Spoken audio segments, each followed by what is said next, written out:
நெஞ்சுக்குள்ளே இன்னாருன்னு சொன்னால் புரியுமா? அது கொஞ்சி கொஞ்சி பேசுறது கண்ணில் தெரியுமா?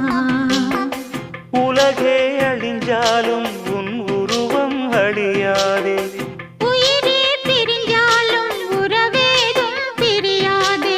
உண்ணாமல் உறங்காமல் உன்னால் தவிக்கும் பொண்ணு மணியின் நெஞ்சுக்குள்ளே இன்னாருன்னு சொன்னால் புரியுமா?